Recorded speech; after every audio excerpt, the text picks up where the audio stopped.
I'm going to call this the dumb man's perspective. That's exactly what I'm going to call this, dumb man perspective. And then I'm going to sit down and go over the full equation because there's a lot of components here. And dumb man is the person who is in first person point of view and is not evaluating all of the components, and thus leads to a logical fallacy. And this is the logical fallacy. You're assuming you knew who the person was before they became a billionaire. And you don't. You don't. You have a billionaire X and you watch that person and you go, oh, he's an asshole. Oh, did you know him before he was a billionaire?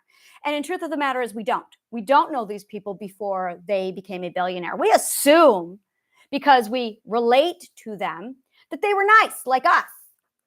So we immediately assume, oh, they weren't a billionaire, therefore they must have been nice. Now that they have money, they're fucking assholes. This is not true.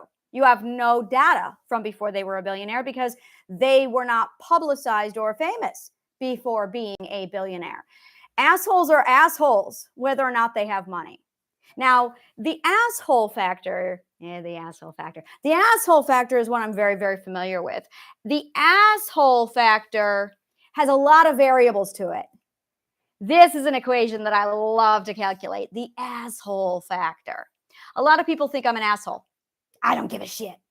The asshole factor is taking into a lot of checks and balances. It's literally weighing in a scale of karma. Literally, it's a karma scale. And we are matching this vast karma scale against basically ethics. That is exactly what we are doing. We are measuring our ethics. Now, ethics occur on a scale. Your first perspective, your second perspective, your third perspective. Now, those are uneducated, usually poor, and also high on the asshole rate because they are highly unethical. Now, the second perspectives have the religion that keeps them in check, and the first perspectives have the second perspective to keep them in check. So the first and the second perspective are governed very strongly by God. And if not, they're going to fucking hell and burn. So that's the second perspective. The fourth perspective is guided by law and order. If the law says so, well, then you have to do it. So the fourth perspectives are kept in check. But the third perspectives and the fifth perspectives are kind of unusual. Actually, they are spot on to the ethical and evolutionary process of the spectrum. The third ethic has no God and has no law. They have something called personal law, and they are in a trial and error stage. They're supposed to take the accumulation of everything they've learned and try it out for themselves by independence to determine precisely what they should and should not do until they max out and go, gee, this is my limitation. Maybe I should ask for help. That's assuming they've learned trust. But they haven't in most cases because they are lacking the first and the second ethic, and they're already in the third ethic. So as a result, they are highly distrustful. They don't follow any law except themselves. They are very much the what's in it for me people. These are the what's in it for me people. These are third ethics. The fifth perspective is a unique kind of variation of the third perspective. Like the third perspective, they very much have the what's in it for me. They have received power of choice, and that is exactly ethically where they're supposed to be. They're supposed to be choosing left and right, exercising their power of choice. Now, each one of these has an indulgence that they're supposed to max out on, assuming they have all the variables and components. Most people don't. So as a result, they get stuck. In the case of the third ethic, they lack the components that give them trust. So as a result, they get stuck and they never get out of the third perspective. If you have just the right amount of components to give you trust and you do manage to get out of the fourth perspective, you're going to stall out at law and order with the fourth perspective. And if you do have trust, self-trust, and you get out to the fifth perspective, you might sit there and say, you know what? I think I'm done growing. I've gotten as far as I want to go. I have no more dreams. I'm going to be a billionaire, a millionaire, and look at me make all of my choices. Now, something is really interesting about the fifth ethical perspective. This is a place in your life in the fifth ethic where you have learned self-control, and now you are learning power of choice, but you have not learned how to integrate power of choice with self-control.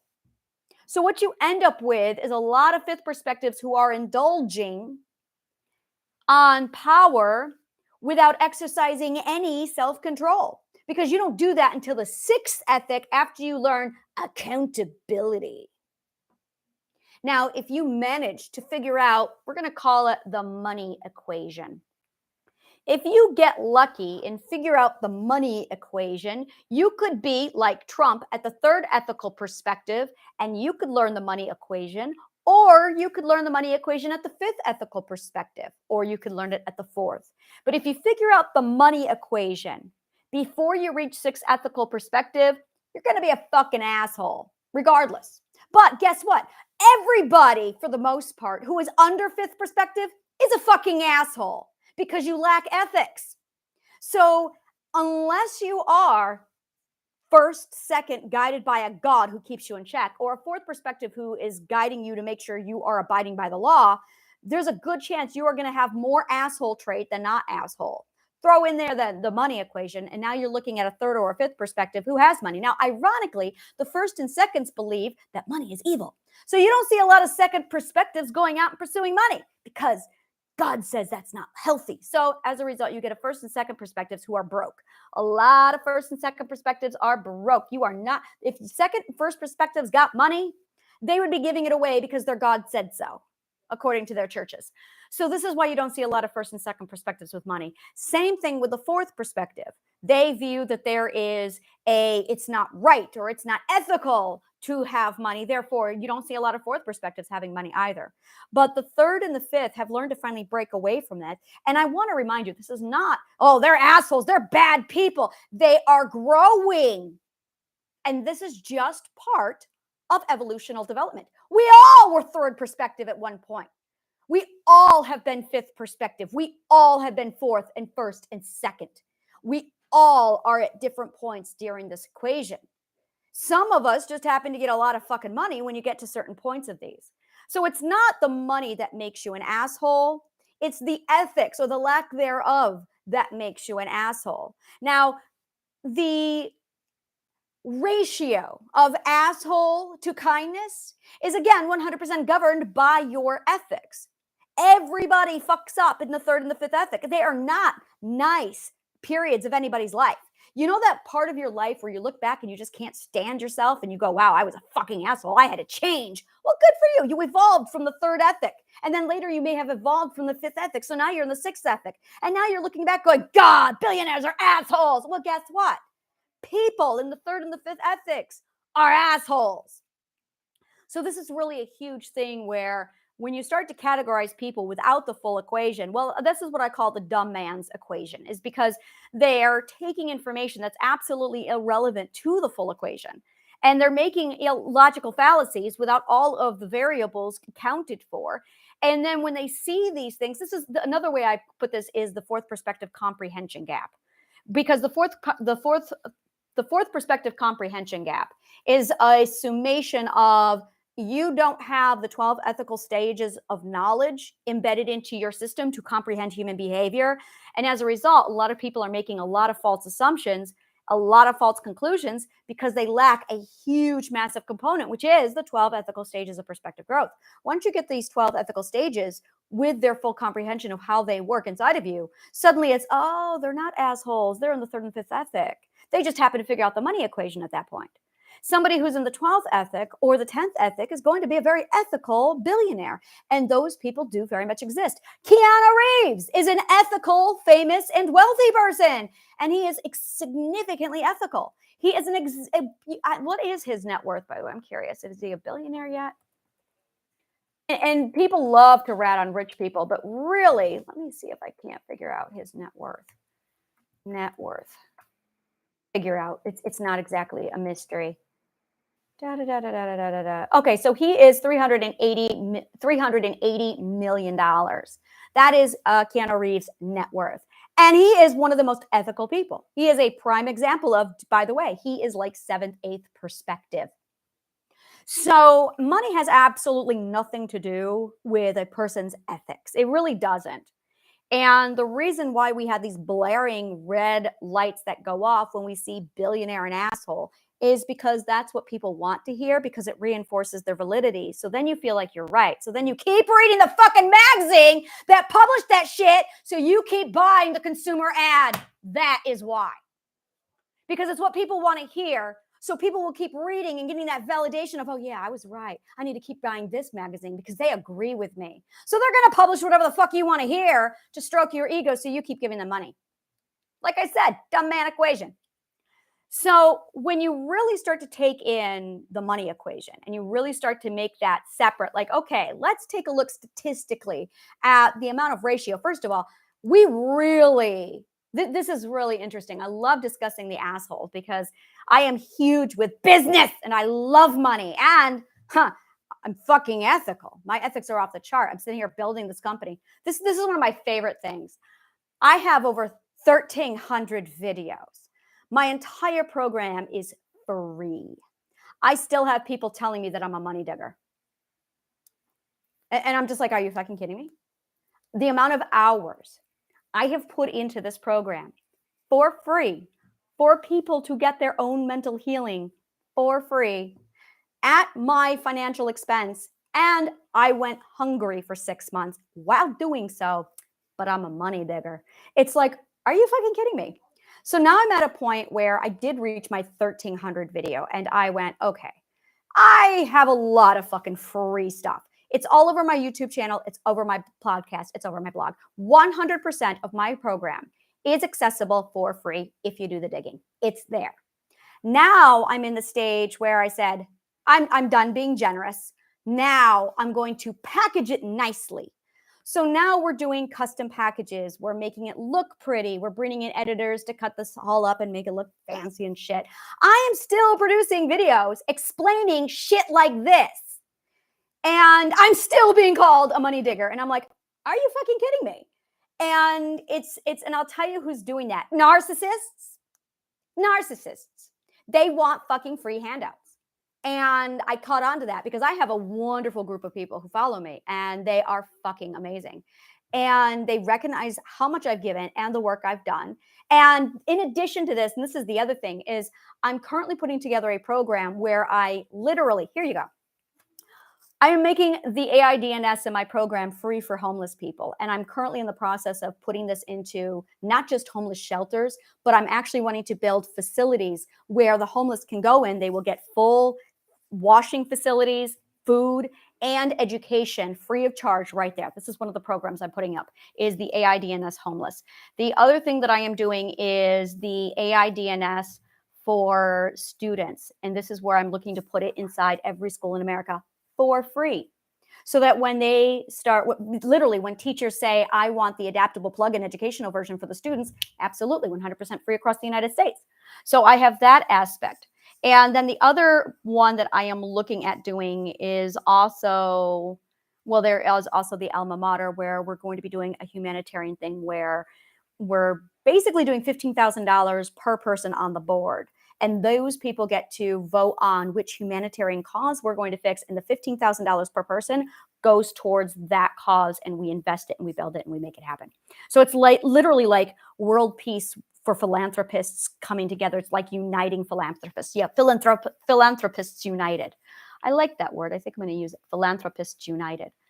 And so there's a lot of fucking shit that I'm doing that's free, that is absolutely making sure people get help. There's another one that I'm doing where it's, if you want to heal and you want to turn your life around, we call it like a life reset, but you have a problem with needing to be extracted. So I'm currently looking at how to arrange if you want the healing garden and you're wanting to turn your life around, but you need help getting extracted safely, call this hotline. So I'm wanting to get that put together where, you know what, maybe I won't see, there's the psychology of it, ontology of it. So it's a delicate business. I've done 3 extractions. I've been doing extractions since I was 15 fucking years old. I had, my best friend was extracted. I helped her do an extraction when she was like 14. I've done 2 extractions. My mother did an extraction. So I'm very familiar with the process of an extraction, and it's a fucking sensitive issue. It's really delicate. So I'm looking to put in place something like this. I'm also doing the AI DNS for veterans. So there is a lot where looking at how it's being built and put into place. And despite all of the free material, despite these programs that I'm building, I am still getting people going, "You're such a money digger." And I'm like, because I'm a capitalist? Fuck you. Capitalism is fucking awesome on so many levels. And if a person disagrees, you need to go research economy and study capitalism. So I'm absolutely adoring where everything has fallen into place. And watching this asshole factor is like one of my favorite things. The other thing that I see a lot of is hardcore business. I am fucking hardcore business. I had a fucking piece of shit asshole who I'm going to say it, fucking piece of shit asshole. And I call this the backdoor technique, where he basically wanted a meeting with me, and my rate is $5,000 an hour. At the time, it was $2,000. It went up because of this asshole. And I'm like, there's nothing you need from me. All of my material is out there. You don't need me. But he wanted me. And I went, well, this is my rate. And he was like, oh yeah, absolutely. And then he wanted all of my attention. He was literally like messaging me for 2 fucking hours. Well, I'm trying to work. And I said, this is the protocol. This is what it's going to cost. This is the link. Make the payment, and then my person will book you. Full business. And he, after 2 hours, because I wasn't giving him the attention, he came after me, attacked me, assaulted me verbally. And I went, okay. And that's why I don't deal with the public. My rate just went up to 5,000. And I shut that all out, and I took a massive step back from that. And I'm cold business. Like and this is something really interesting. On here, I'll relax because I have the barrier. So I don't have a problem. Like there's no comments allowed because the barrier's up. So I can be vulnerable. I can afford to be vulnerable and show you my sunshine imagination side. And I'm relaxed because I'm safe. But sitting down with me face to face and you're a stranger, I'm going to have my walls up. And I'm certainly not going to give you my sunshine imagination adventures until I've vetted you and put you through my circle of trust. Like I have a whole program. It's on my website for free, where it breaks down how to build up boundaries, how to assess a person, how to determine if they're safe, how to vet them properly, and how to use your boundaries effectively and deny access so that as you have a chance to determine if they are safe or narcissistic or not, you have the ability to vet them and cut them out. Sure enough, I put this guy through the process. He didn't even make it through the first pass. And I went, all right, good to know. Backdoor's not even allowed. There's no backdoor. And it was this really massive awakening of, and this is really it, is people categorize assholes very, very loosely. It's interesting to watch how people really, like, if you're cold, and that's just it, if you're cold, and I am very fucking cold. When I am focused on business, I am all business. My business side is fucking cold bitch. My BDSM mistress side comes out, like I am a cold bitch when it comes to my business side. And when I get on I really do feel, I actually do feel sorry for people for sales calls. They'll call me. I had one literally 2 days ago, and he was going through the script, and I'm like, I am not a stay-at-home mom with like kids and going, I'm going to try Etsy. I'm not one of those. Like I have been in business for 10 fucking years. I have owned over 4 businesses. I am currently juggling 3 businesses right now that I've integrated, and I am now building this massive empire right in the dead center. I am not a noob at this. I know my fucking shit. And you're sitting here fishing. So stop fucking around with me. You tell me what you've got, and I'll tell you if you can fit into my plans. Because I've got a business plan here. I've got 3 of them. What the fuck are you selling? And he was like, okay, I can definitely see you're a CEO. Okay. Completely different phone call after that. And it was like, get to the point. Tell me what it is. Don't sit there and nag me. This is my schedule. This is what I'm going to do. And this is the other thing. And this is absolute command, confidence, business sense, negotiation, know-how. And this is really, I have done so much research on the psychology of business and in this process. And this is really what it comes down to. There are scam artists. There are manipulators. There are narcissists. There are absolutely toxic and dangerous people. And I have seen and been introduced to every one of these fucking assholes over and over again. And I'm at a point where I have this really awesome circle of trust that I mean, mathematically strategic. I have it down to a science. It's available on my website for free. So you can learn it and you can go, oh, so it's denied access. Give them the cold-hearted bitch. And if they still endure that and they match you on it, it's called tit for tat in mathematics. It's a thing. And if they still match you on it, now there's somebody. So what it is you literally give them the tit for tat strategy on the outside. And if they, and that's how you find their true colors. What it comes down to is if make them say, tell them no. Find a reason to tell them no. The word no is so fucking gorgeous. And you call the shots. This is absolute confidence. You call the shots and you tell them no. Now, the purpose of the no is to tell them, first of all, this is what's going to happen with me because it's my money and my time. And this is what I am and am not willing to do. Now, if they contradict that, and they're going to go one of three ways with it, they always go one of three ways with it. They're going to respect it. Those are your people. They are going to negotiate it. Those are narcissists in disguise. And then they are going to argue with you. Those are a different kind of narcissist. Those are the aggressors. Now, the argue with you aggressively, those are hothead narcissists who are fucking abusive assholes. Those are easy to spot, right? But the ones who negotiate passively is actually your narcissist. Those are referred to as vulnerable narcissists. Those are the fucking dangerous ones. The ones who play nice while they treat you like fucking shit. Sound familiar? See, I know they're shit. The other ones will respect, and then the other will respect and back off. Now, if they respect and withdraw, that's a huge red flag that they are doormats. They are submissives. If they respect and withdraw, they don't have the confidence to play game with you if you play game hard. But the people who respect and match you, those are your people. So I have this gorgeous filtration and it is fucking impenetrable. It's awesome. And I've been putting it through use for about 2 years now. Since May of 2023. So for almost a year now, I've been practicing this thing and I'm getting to a point where I'm sharp with it. So I'll have my normal self conversation and I watch for these 4 behaviors. Respect, withdraw, they can't keep up. They won't play game with me. Those are the ones usually to say nothing, shroud away, and they fall away. Respect and match me. Now, those are my people because they are not intimidated and they meet me eye to eye and they also respect me. And I take for tat, you give it right back to them. Respect. The next one are the negotiating passives, which are actually the worst.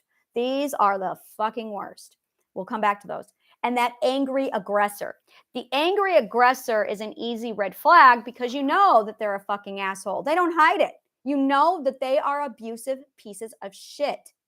Now, if you are a respect and withdraw person, let's give that person a number A. Let's say that person is an A person, respect and withdraw.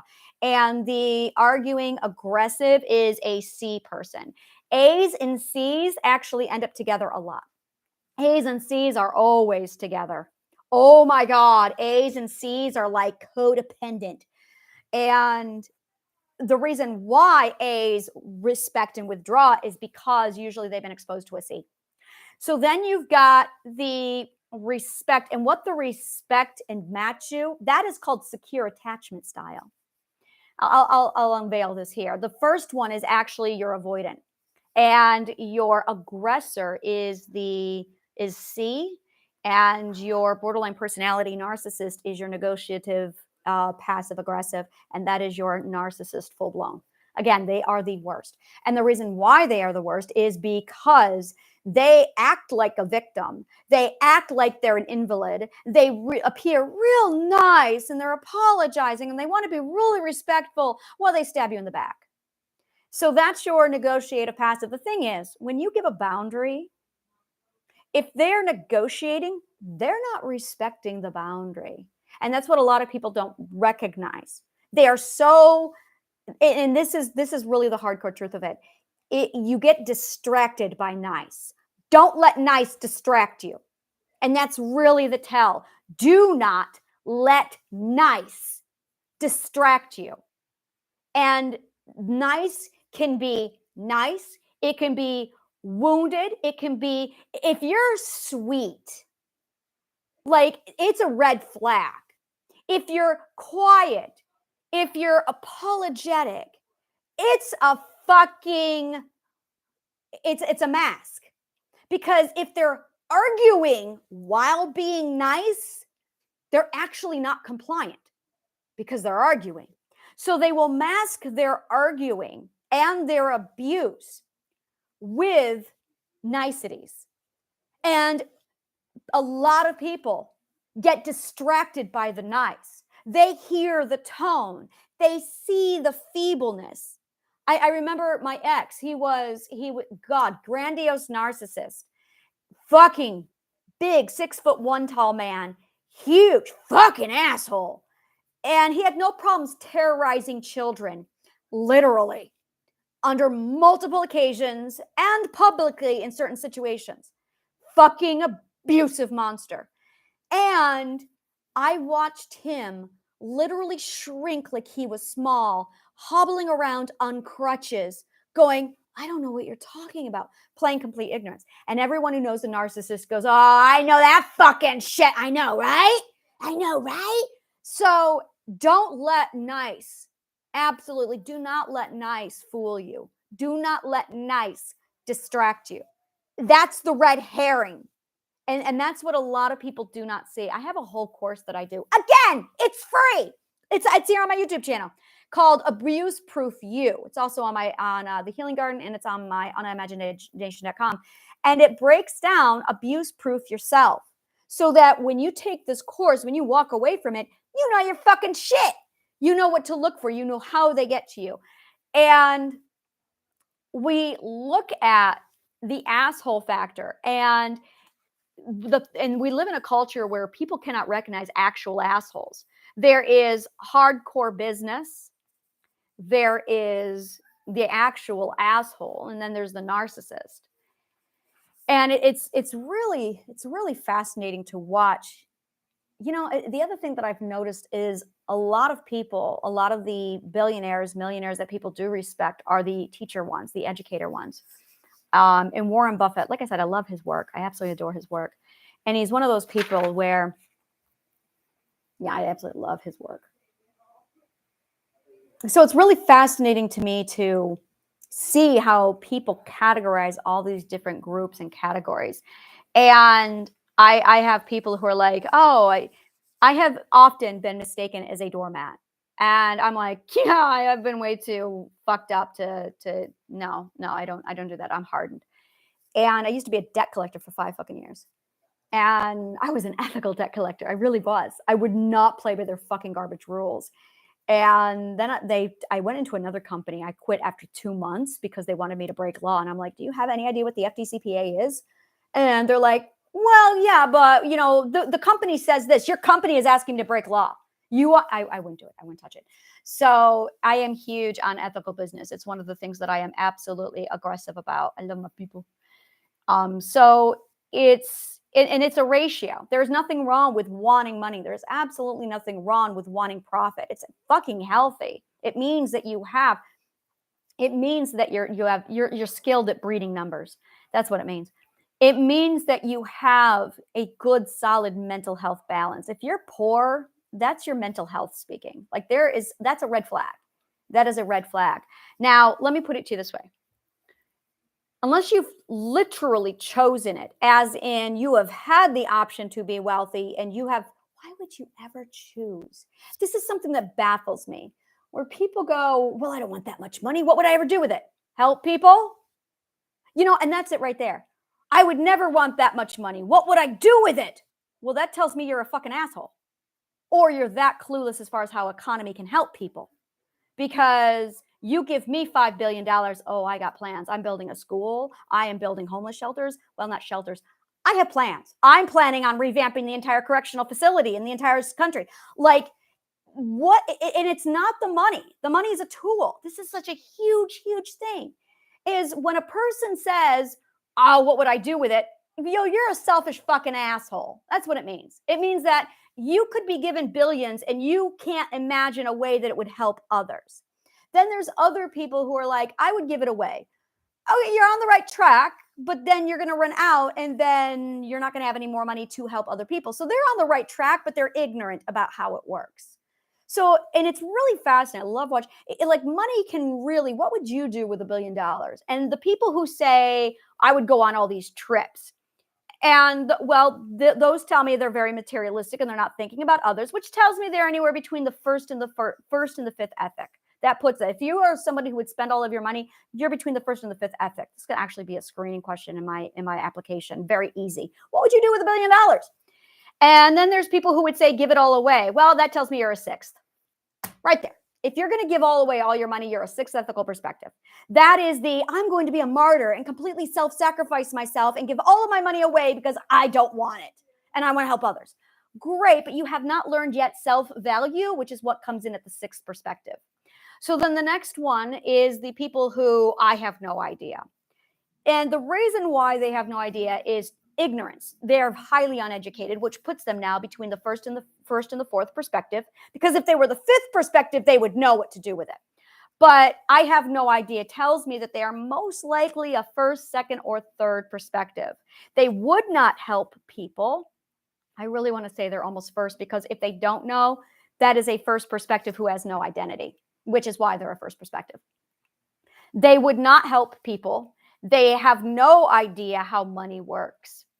And then you have people who are like, I would give it to my family. Oh, you're a second perspective. People who give it to family or community, those are your second perspectives. It's really fascinating. Like, really, this could be a question. If you are someone who would take the money and find a way to help the culture, help community, and then turn around and make sure that you have enough to survive and flourish while other people survive and flourish, you are at least seventh perspective, which means you are highly ethical, which is where Keanu Reeves is. His money keeps him comfortable, keeps him nurturing, keeps him in a great place where he can flourish so he can keep helping people. It's the concept of, hey, I'm going to give myself love and respect so that I can be something for other people. And it's also a high value of, and this is a tricky, this is where we get into the enabling. This is really of all the components. When it comes to money, this one is really hard. Not even money, it's anything. It's the enabling factor. The enabling component is one of the hardest things because, so enabling is actually disabling. And this is something I'm struggling with my children right now is I want to help them and I want them to be nourished just enough. And this is it. You want to nourish them just enough because if you nourish them too much, you've enabled and now you've disabled. But if you don't nourish them, then you have starved them. Now you've malnourished them. So there's neglect, which is malnourishment. There's nourishment, which is just enough so that they are safe, they're growing, and they're also fueling themselves. This is, I'll tell you, nourishment is so fucking difficult. As a parent, this is really where it gets fucked up. And then there's the enabling. And that's where it leads to disabling. And then there's people who expect to be enabled, and those are the ones who call you an asshole if you don't, like that asshole the other day. So now we're looking at just nourishing. So this is a very delicate balance because there's a formula in here. I can feel the math. It's sitting there. I can feel the ratio. All right, let's first identify the components, and then we'll break down the ratio of the components. So the first component is definitely you want them to have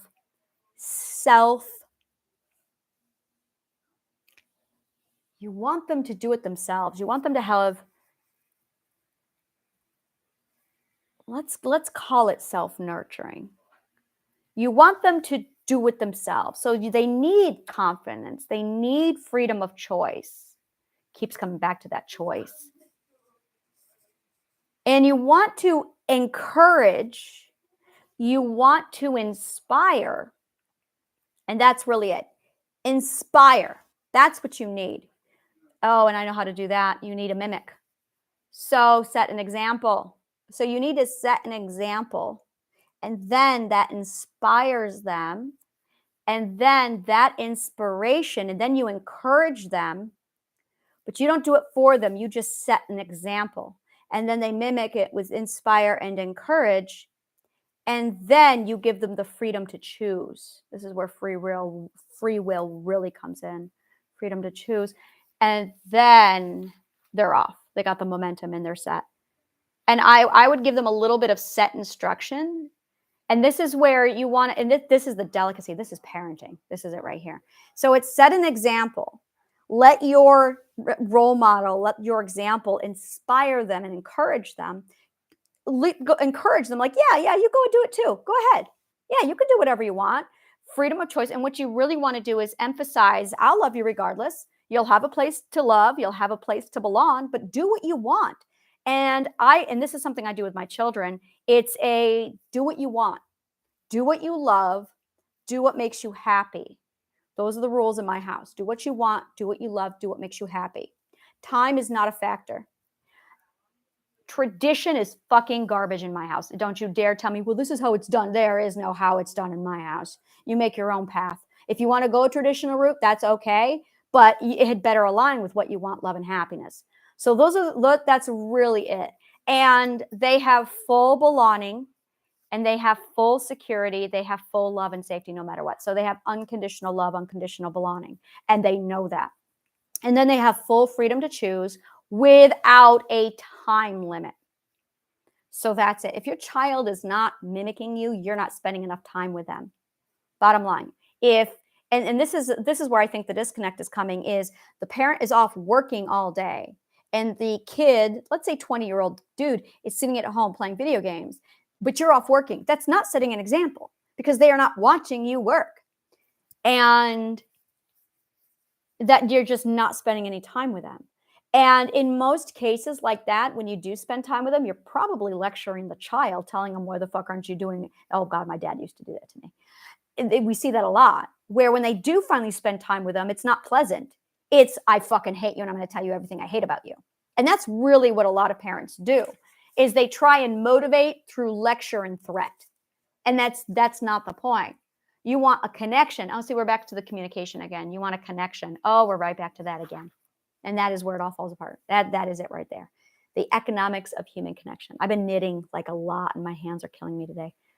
So set an example, inspire, encourage, freedom of choice. It's funny because I'm at the 10th of you, and I'm sitting here going through all my work, and I'm at this point where I'm count all the components. And what I am noticing is definitely education. This makes so much sense. Economics is up here, and parenting. And when you combine these three things together, you get communication and connection. I'm starting to see the full connection of the animation. You see here, connection. It's starting to go full circle. Here's my other pyramid. Education, economics, and parenting. And in the middle of that, holding it all together, is communication and connection. So you have the education, the knowledge of how to communicate, the balance, the emotional transaction of human connection, literally the transaction that occurs. It's transaction. And then the parenting, fascinating, just so fascinating, with the role model. See, parenting to me, parenting and teachers are the same thing. I really don't see a difference between parenting and teaching. I really don't. The only difference between parents and teachers is parents have an invested interest, and that's it. There really is no difference. I don't understand. I really don't see a difference between parent and teachers. I really don't. All right, I think I'm all done. I have all this information in my head, and I think I have succeeded in putting it all out of my head. So thank you so much, and may the kindest of words always find you.